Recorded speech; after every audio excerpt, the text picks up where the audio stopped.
you from the 37th parallel on America's haunted highway, it's Pixelated Paranormal, your guide to the unusual and the strange.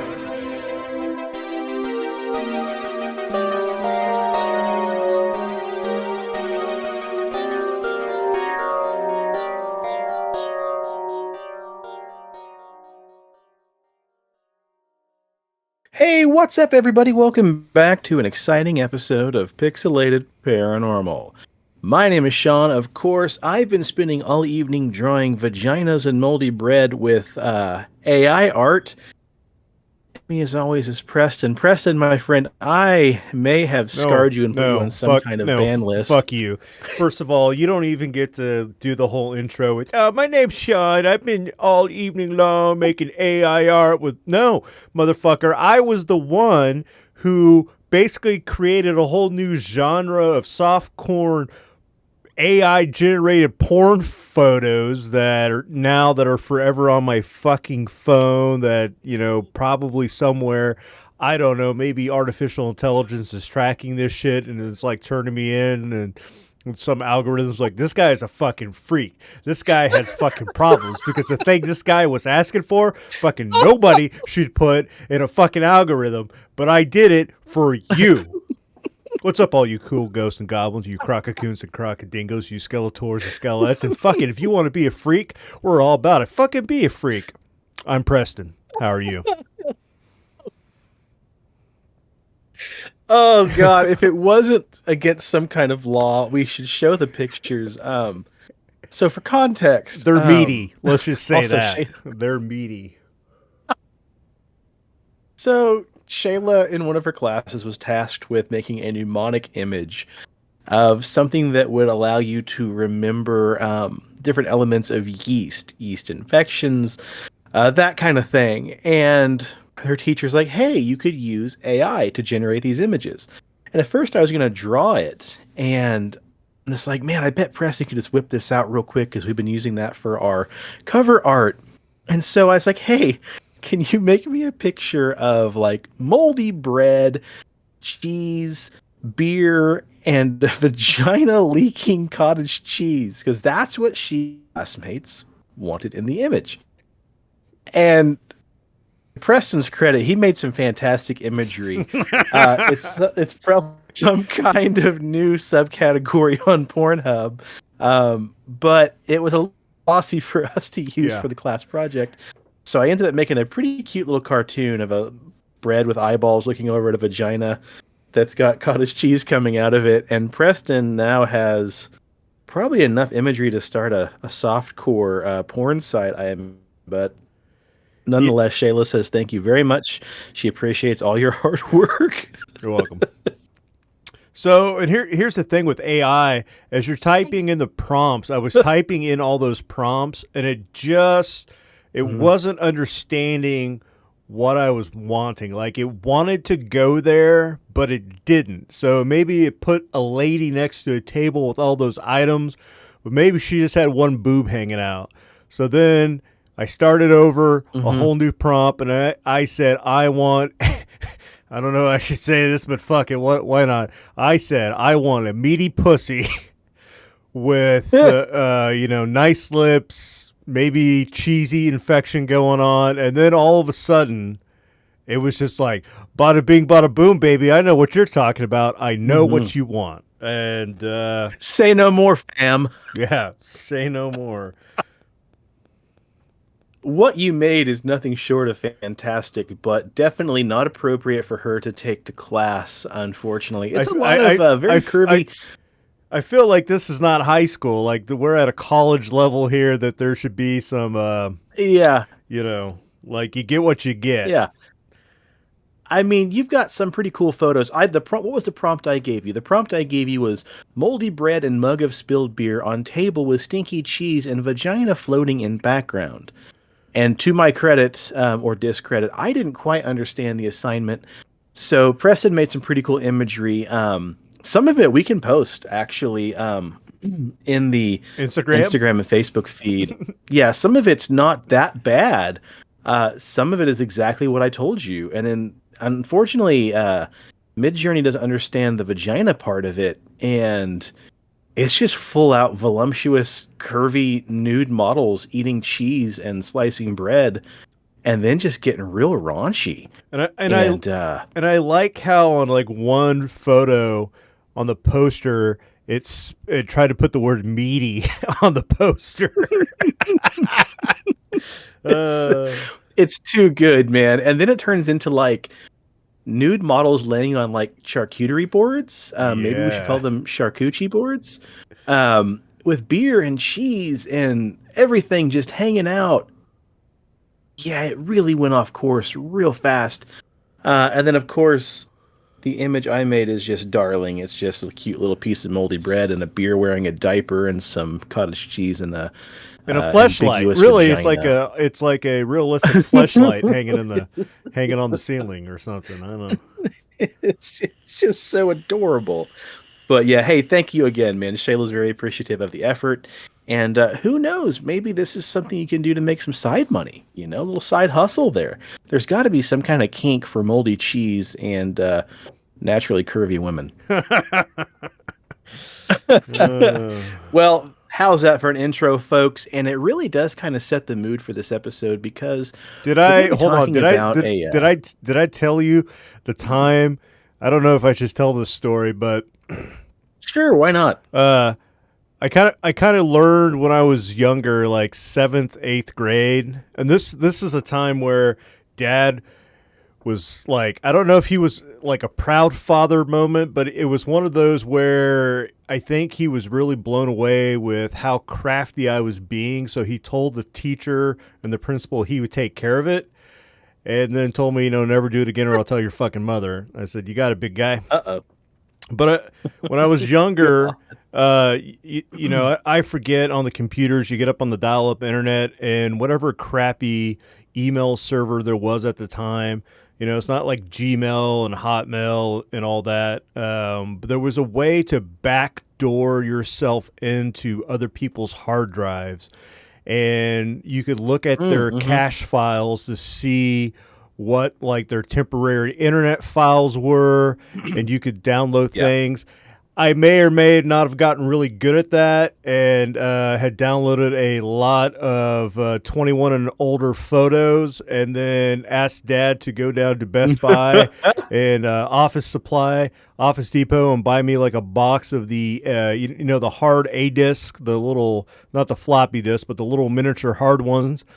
And I would just sit there and just fill these hard disks full of pornographic photos. And then I'd go to school, and in the morning I'd be like, hey, Jerry, I got what you need, $5, man. And they'd slip me like $5, and I'd pull out my hard box, open up the lid, whip out a disc, and then I started I started getting like category, like, what do you want? You like chicks with socks? I got socks photos. What's your thing? What's your kink? And fuck. And then my buddy was like, how much money are you making from all this? And I told him, and so he bought a bunch of discs, went and then printed color photos from the laser printer in the technology room, and then was selling them for like $1.50. And he got caught because he's an idiot, and then he threw me under the bus. And yeah, so there you go, folks. My little side hustle. I was a side hustler when I was younger. Wow, you were like the original Pornhub. Yeah. For Andover middle school, I was the original Pornhub.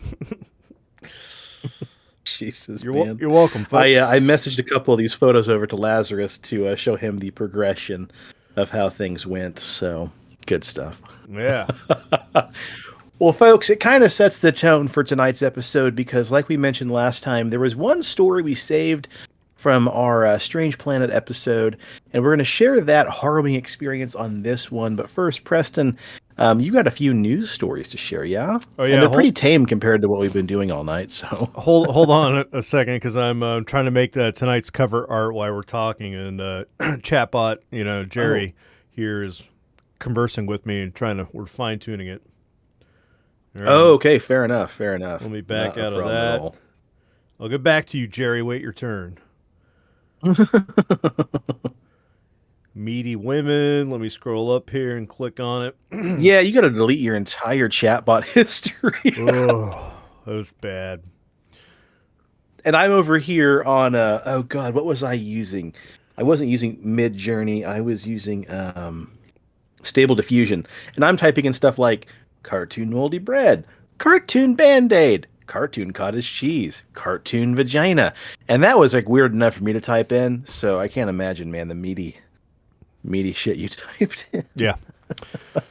All right. Up in the news. Thank you for your service. August 17, 2023 from NPR. People are freaking out over a question mark seen in space. The James Webb Space Telescope recently captured a stunning new image of what scientists call a pair of actively forming stars. But eagle-eyed viewers are quick to seize on the even tinier and to some more intriguing detail at the very bottom of the frame. An orange formation and an unmistakable shape of a question mark, tail and all.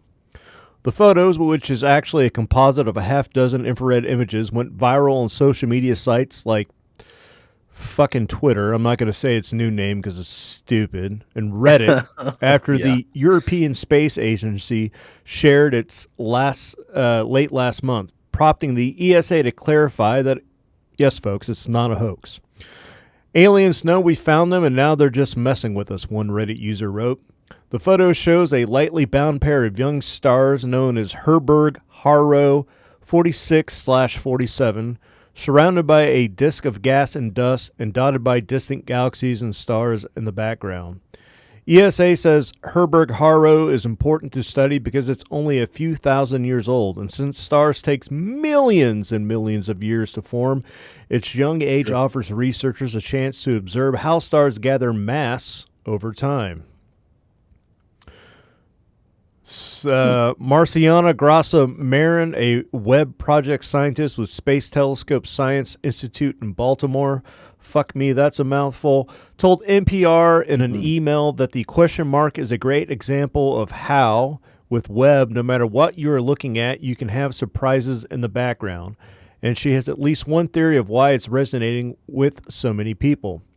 I think we all enjoy finding similar shapes in the sky that create a deep connection between our human experience and language, and in this case, a question mark, and the beauty of the universe surrounding us.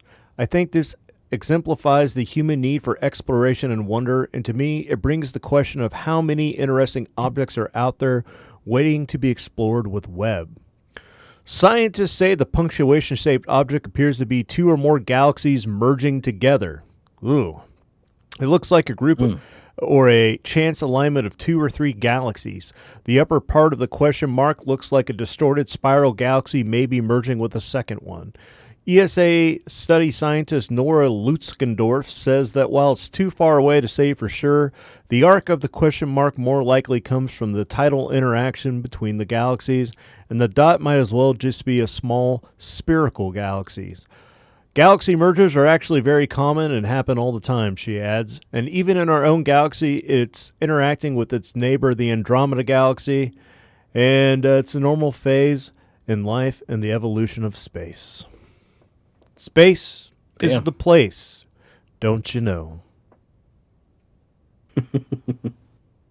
Well, I mean, at least people are paying attention, like, the more serious, not saying that UFO disclosure is not serious, but it's cool. Like, not everyone's gone full tilt nuts and just to the cosmos itself. So, and from the Mirror, fuck, I should have looked at where I got this one. So this one might be fake news. Fucking Mirror UK. Uh-oh. This one might not be it because my phone ain't loading it. Fake news. Uh-oh. From the Mirror. Do we want to value your privacy? Can we access your cookies and more? Ooh. After tonight, I don't know. Oh, well. Good nope. Stuff. Good stuff. That website's not loading, buddy. So that's going to be cool. That's going to be a negative on that news story. Apparently, there's another asteroid heading straight for Earth, and we all might die in the next couple weeks. There we go, paraphrased. Yeah. Well, on tonight's episode, we're going to talk about the excitingly sultry story of the alien abduction of Antônio Vilas-Boas. So the hero of tonight's main story is a 23-year-old Brazilian farmer named Antônio Vilas-Boas. On the evening of October 15th, 1957, Antonio was out plowing some fields near São Francisco de Salas in Minas Gerais, Brazil, where he happened to look up into the night sky casually, and he noticed a bright red star standing out against all the other stars in the night sky. Now, if you're like me, you might be wondering, just what the hell was he doing out there plowing his fields so late at night? And to answer your inquiry, because the heat of the day was reaching such an unbearable temperature, he had recently taken to plowing at night to beat the heat. Or to beat the So meat. as he's looking... Really plowing that field. Not yet. It was not his intention. So as he's looking up at the bizarre red star, he notices that after a few short minutes, it almost seems like it's getting closer and getting bigger. And if he didn't know any better, he could almost swear that it's coming straight for him. And after a few more minutes, he realizes that his suspicions were indeed correct, and the red star was steadily growing in size, but now he could see that He could see that it wasn't just a star at all, but instead he recognized the object was ovoid in shape, almost like an egg. It appeared to be a craft of some kind with a red light on the front and a rotating dome on top. Now, just like most cases have to do with the paranormal, Antonio felt as though he couldn't move suddenly. He was entranced in all of what was going on with this craft suddenly descending down towards him.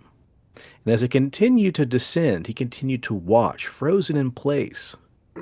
Then the craft slowly began to descend downwards, and right about 3 feet above the ground, it stopped, and 3 mechanical legs slowly descended down from the craft like a tripod, resting on the ground. And this is the point of the story where Antonio finally snapped out of the trance and decided to get the hell out. Screw this noise, it's time to leave.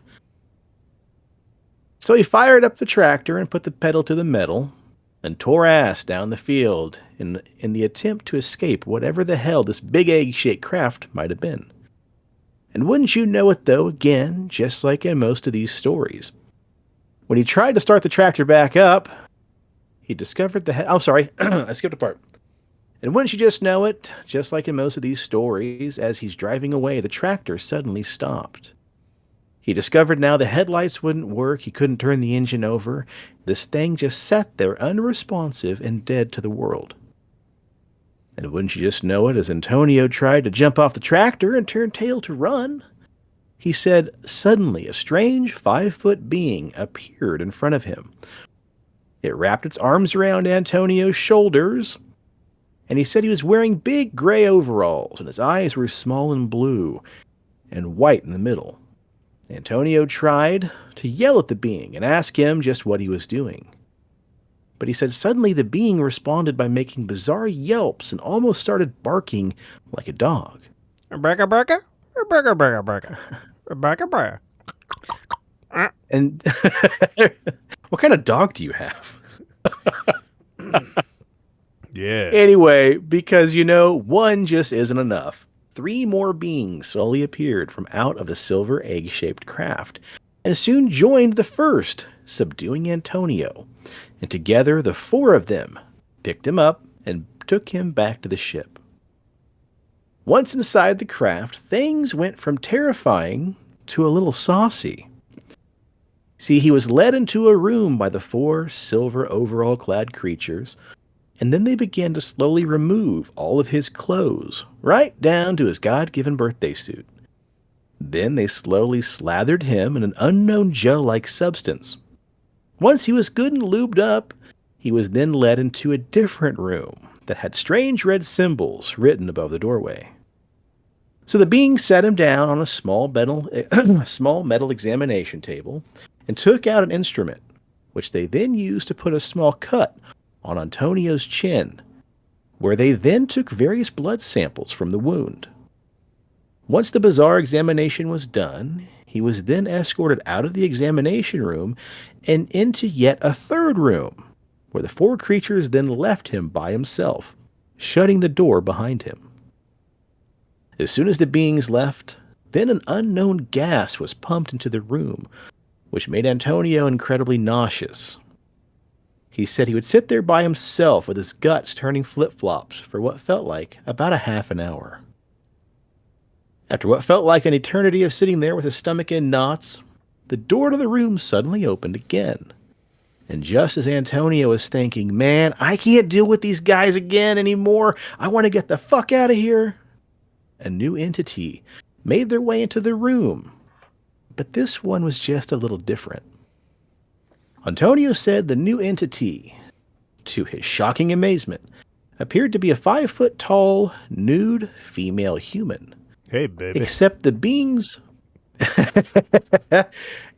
the being's face shape was just a little off from his earthly human counterparts. Don't mind me. See, the it's just female it's just a little cold in here. Normally, I can plow a field if you know what I mean. I know. I was hoping you'd catch that euphemism earlier. Yeah. What's your name, Mama? My name's What's Antonio. your star, son? I can lay it down. Lay down some pipe. The female entity had a very pointed chin, which tapered up to a much wider forehead than Earth girls typically had. She also had 2 large blue slanted cat-like eyes, and her hair was very long and wavy and near a platinum blonde. I'm here to make peace. And he said, You wanna accept my ropes of friendship, Mama? this guy's Johnny Bravo. Ooh, mama. Ooh, Mama. And he said what also was a bit off was the fact that the hair under her arm and her pubic hair was a bright, fiery red. Otherwise, she had ample breasts, wide hips, and looked very similar to Marilyn Monroe, of course, the well-known pop culture figure. Again, now opens up the question of whether or not the beings... Oh, sorry. So I spoke into this, with the dictation, trying to type as I was rewording this and, making it my own. And this thing really messed it up. It's like Chatbot wrote this fucking thing. So what that should have sounded like was this. And again, Preston, she looks like Marilyn Monroe, ample breasts, long wavy blonde hair, kind of a very curvaceous, bodacious babe. It makes you wonder, are these entities able to kind of look into our psyche and the zeitgeist and then appear to us as something that's familiar that we know and won't quite be, scared of? Can you guys see? Oh, you can't see that. Darn it. It'll have to be a teaser for next time. Yeah. Our cover art will be fantastic. So I don't know if you're paying attention there, buddy, but what do you think, man? Are these things able to project themselves into something that we look like, something more familiar to us? In this case, just a hot Marilyn Monroe. Man, or do you think, No. I think they have a little blip blap bloop incubator off in the corner, and they click clack some buttons, and it's bloop, microwaves out this blonde, and they're like, go get it on. We need some human DNA alien hybrids. Hurry up, make that baby. Chop chop. Could be.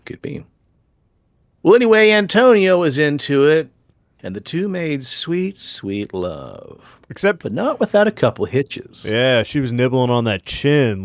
He was like, is this what foreplay is, where you come from? I don't know what to do with myself, but nibble away. What you want me to nibble back? What do we do? Yeah. Do you have a straight razor I can cut your chin? Yeah. One notable thing that Antonio found very bizarre was the being wouldn't kiss him, but rather instead seemed to have a fascination with nibbling on his chin and licking, especially in the area from which the blood sample had been taken from earlier. But any hoozle, once they finished bumping uglies, clapping cheeks, and swapping secretions, the female entity stood up and almost seemed to be a bit relieved that this act of copulation was finally complete.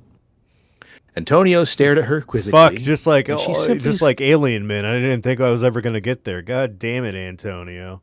I had to nibble your chin for hours. Ugh. It's a lot of work. Oh, gross. Gross. Antonio stared at her quizzically, and she simply smiled back whilst rubbing her belly. And That's right. simultaneously That's right, motherfucker. You're going to be paying that child support in like 6 months because I'm an alien. I'm going to be faxing that shit, needle casting that to you. Don't worry.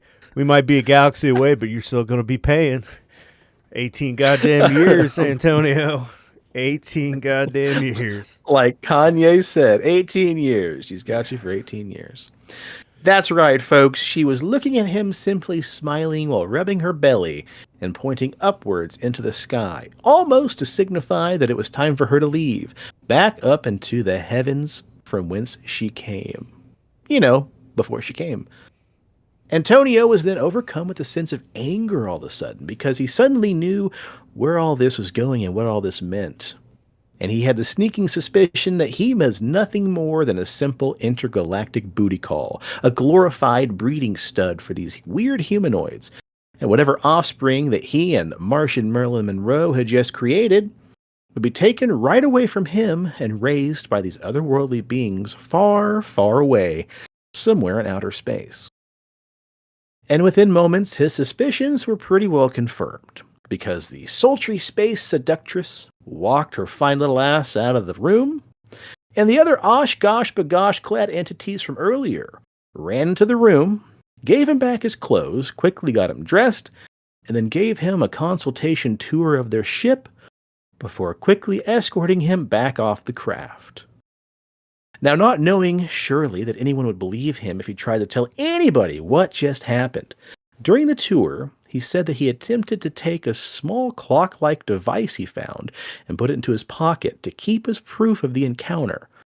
But as he was exiting the ship, one of the humanoids noticed he was hiding something, and they looked at him like, yeah, buddy, you better give that back. And they Cough it up, snatched the device motherfucker. out of his hands. Right. Now, I know we had 6 of these fucking alarm clocks. Now there's 5. And then just as suddenly as they came, and he came, they all went. And Antonio stood there out in his fields, watching as this weird little egg-shaped craft took off, drifting upwards into the night sky, until the red light faded into the night sky, disappearing back into that same sea of stars that he originally thought the strange little red star had belonged to. When he returned home, Antonio discovered that, bizarrely, 4 hours had passed. Years after the encounter, Antonio would go on to become a lawyer. He got married and had 4 kids of his own, earthbound kids, that is. But throughout the rest of his life after the event, he always stuck to the story of the alleged abduction, until the day he died on January 17th, 1991. Now, so ends the story of the abduction of Antônio Vilas-Boas, or as Preston lovingly calls this tale, the tale of intergalactic child sport. But there's a little epilogue here to our tale, folks, because following this horny and harrowing events that transpired on October 15th, 1957, Antonio claimed that once he had returned home, he started suffering from bouts of nausea and severe weakness, as well as really gnarly headaches and strange lesions all over his skin. Dude, he got space Eventually, AIDS. He fucking got space STD, space chlamydia, space gonorrhea, Ooh. space clap, space crabs. Some kind of intergalactic drip dick. Yeah, you know what, buddy? Eventually, protection is key, even in space. Man, Especially you never know. in space, because space is the place. Yeah. Eventually, he contacted a journalist named Jose Martins, who had placed an ad in a newspaper looking for people who had experiences with UFOs. You have the space clap, dial 1-888-888-888. We want your space clap There's stories. a Visine for that. After hearing Antonio's story, Martins contacted Olavo Fontes of the National School of Medicine of Brazil. Fontes was also in contact with the American UFO research group APRO.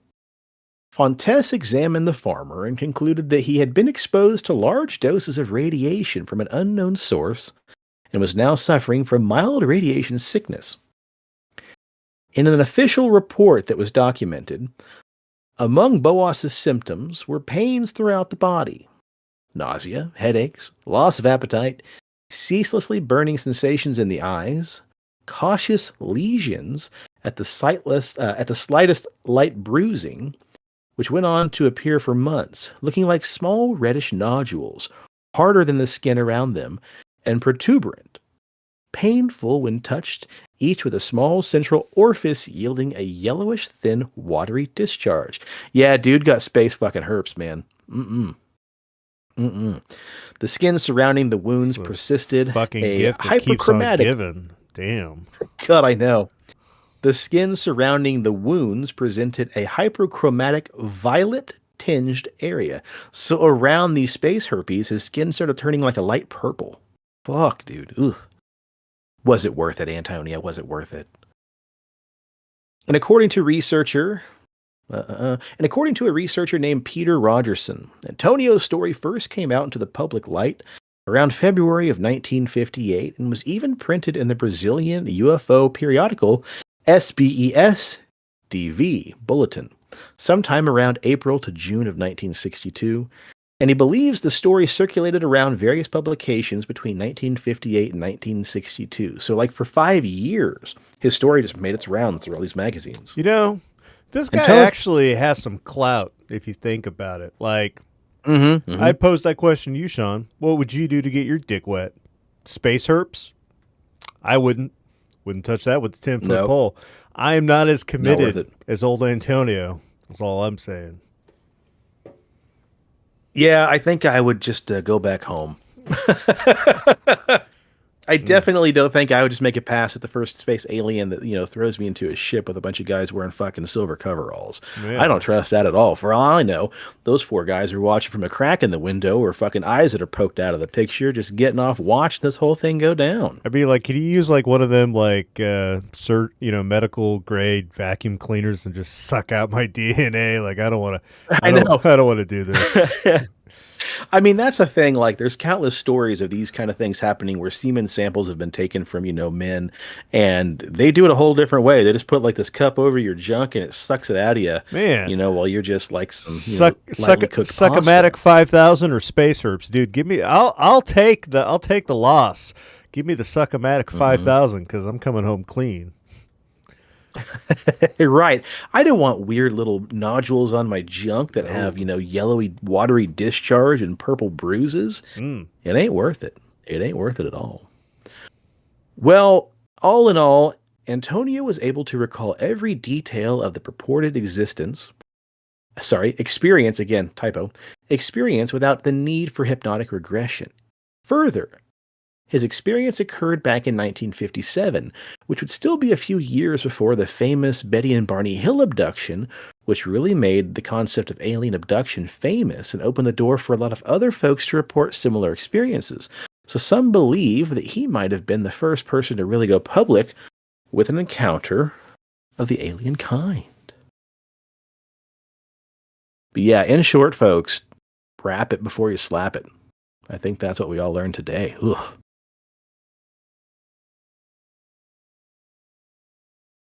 Well, buddy, I found another interesting story here because, that's not the only weird thing that happened in Brazil.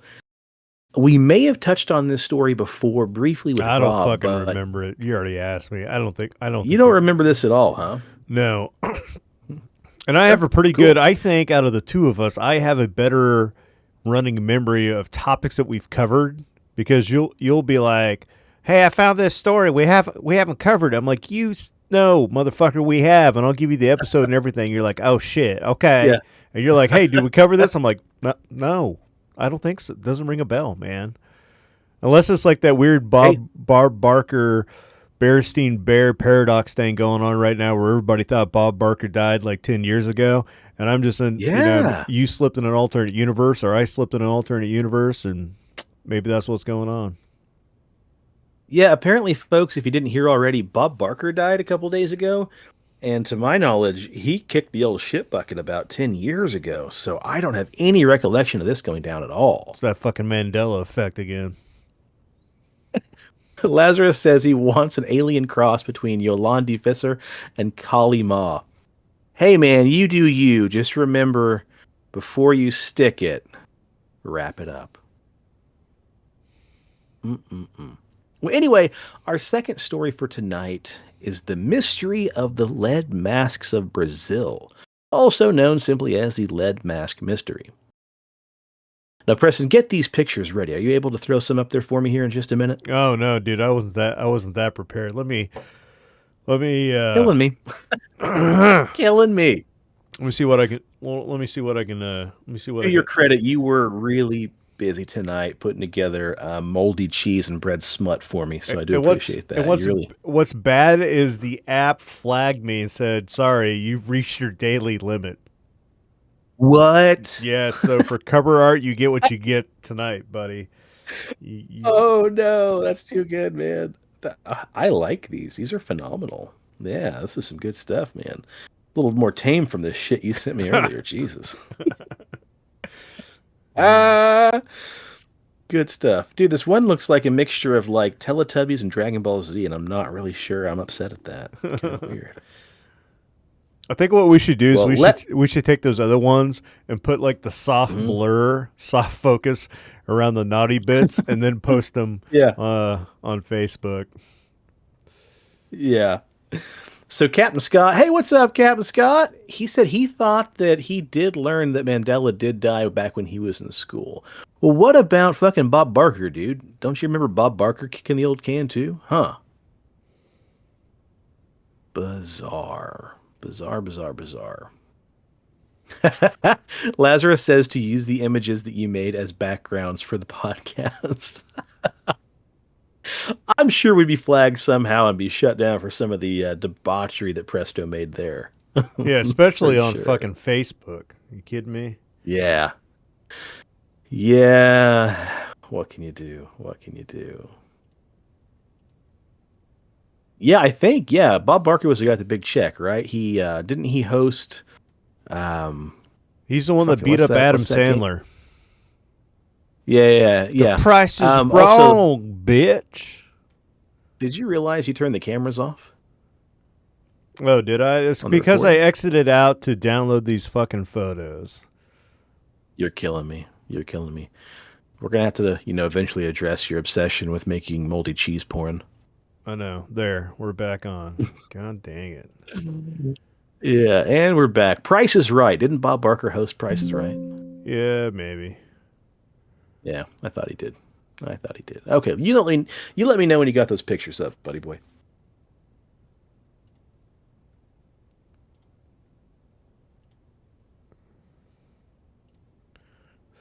In the meantime, I guess I could take up some time here and say that Captain Scott, thanks again for sending in your story for the 300th episode coming up in October.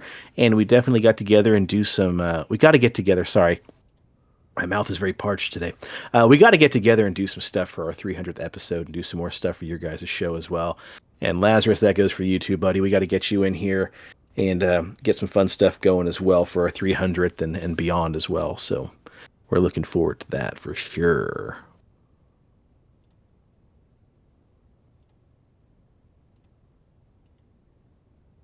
Were you guys able to see the blue moon from where you guys are? We couldn't see it here in Kansas.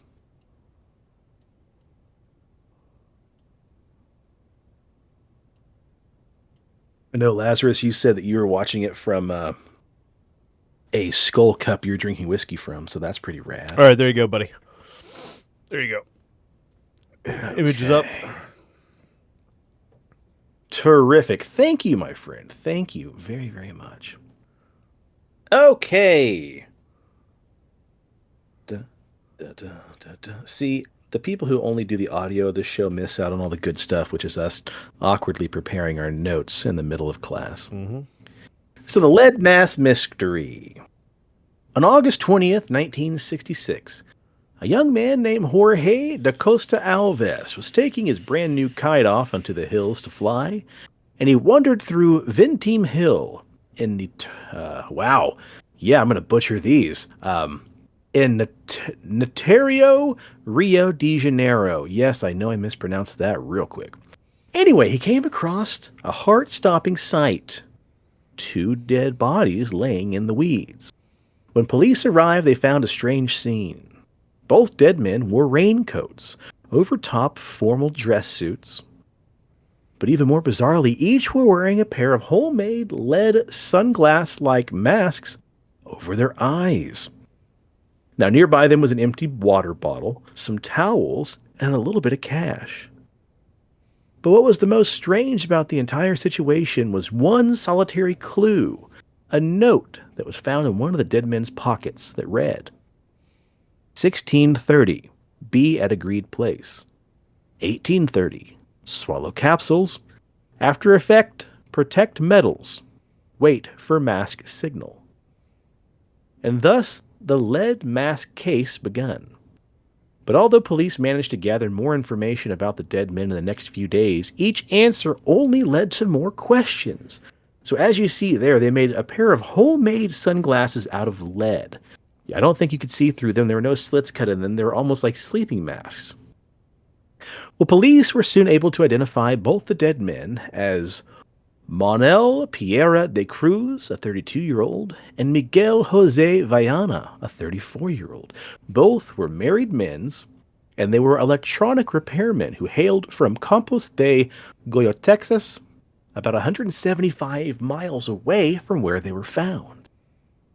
With their identities in hand, the police attempted to retrace the final steps. They found that the Piera de Cruz and Villana had both told their families on the morning of August 17th that they needed to go to Sao Paulo to buy equipment and a car. But instead, the 2 men had boarded a bus for Niterói. After returning around 2 p.m., the men made several stops. They bought identical raincoats at a local store and a bottle of mineral water at a bar. Now, significant to the story, they kept the receipt suggesting they meant to return the empty bottle later for... But witnesses who remembered them said... What'd you say? Thought you said something. But witnesses who remembered them could tell that something was off. Told Villana and Piera de Cruz the bottle of water, recalled Villana seeming very nervous. She told police he kept checking the time on his wristwatch. From there, the lead mask case grew cold. Both men were last seen heading into the hills around 3:15 p.m. 3 days later, they would have been found dead. Both men were more than simple electrician repairmen, though. According to Piera de Cruz's wife, both men had dabbled in scientific spiritualism, and both were interested in contacting alien spirits.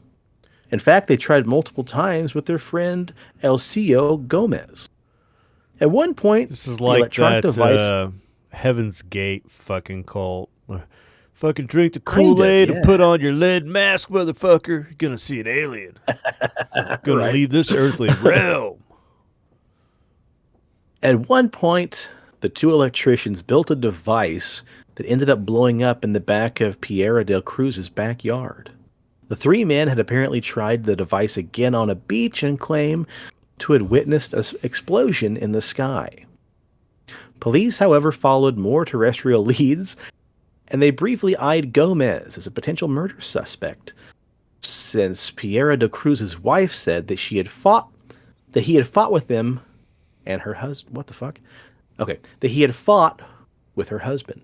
Gomez also told them contradictory stories. Another man showed up, a Mr. Hamilton Benzani, who told police that he had helped rob and kill Piera de Cruz and Villana after meeting them at a spiritualism center, luring them to the hills. He claims an accomplice told him, "We have killed them both. We forced them at revolver point to take the poison." However, the police were unable to find anything to back up the story. So in the end, not enough is known of why the 2 men went to the hills. The mystery continues on to this day to fascinate and frustrate people because nobody knows exactly what happened up on the hill or how they got there. Manuel Piera de Cruz and Miguel Jose Villana climbed the Ventum Hill with a mission in mind. They slipped the lead mask over their eyes. Then their world went dark and the mystery of the lead masks began. So some folks believe they took poison, like you said, Preston, like the Heaven's Gate, in an attempt to contact spiritual aliens.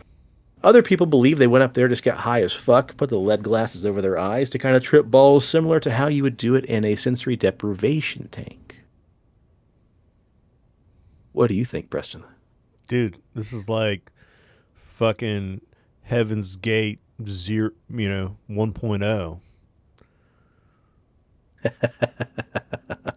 I think you're exactly right, man. I think you're exactly right.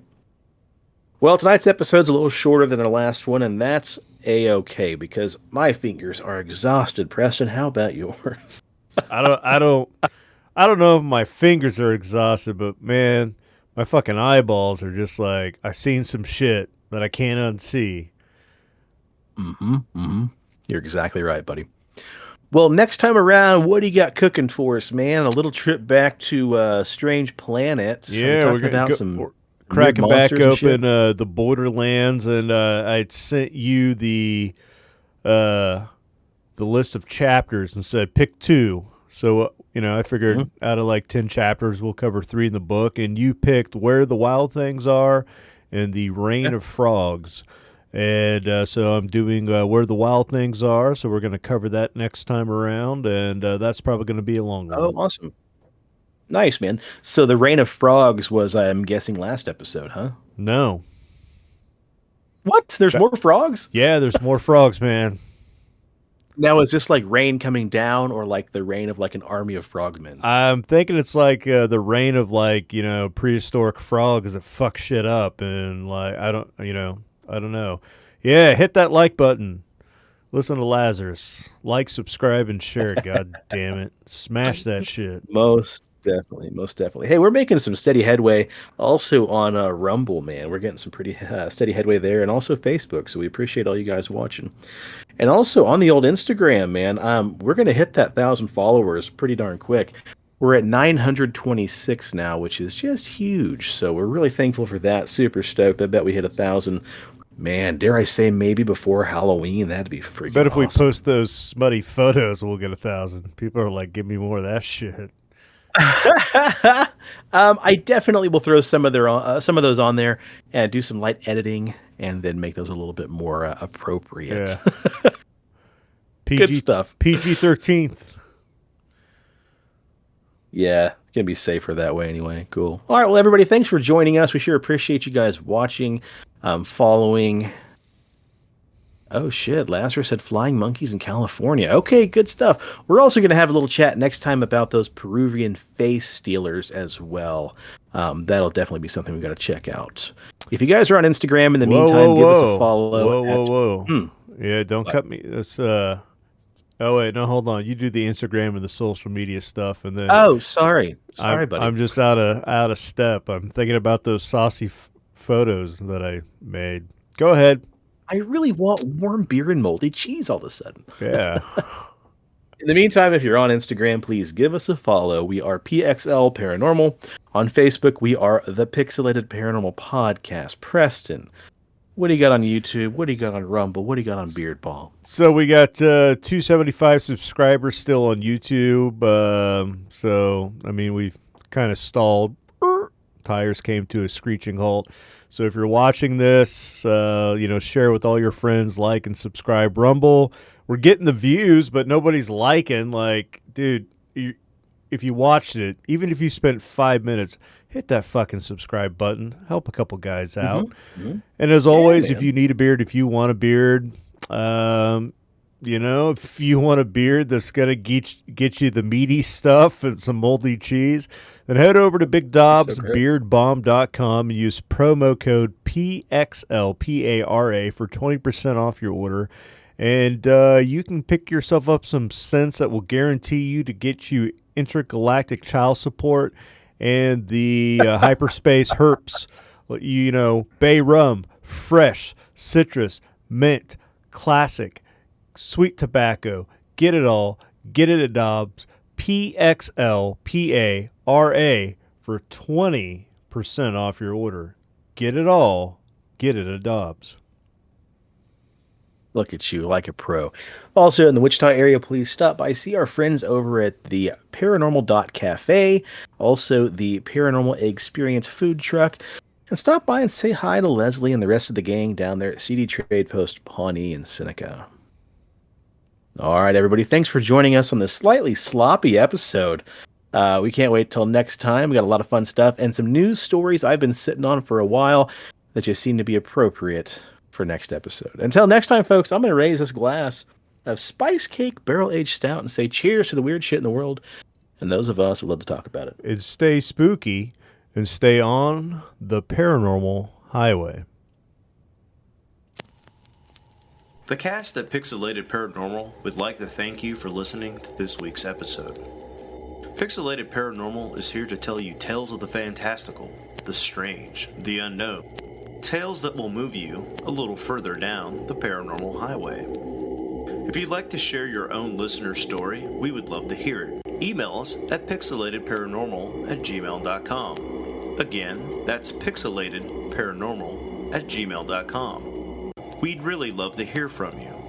Again, thanks for listening to this week's episode of Pixelated Paranormal, your guide to the unusual and the strange.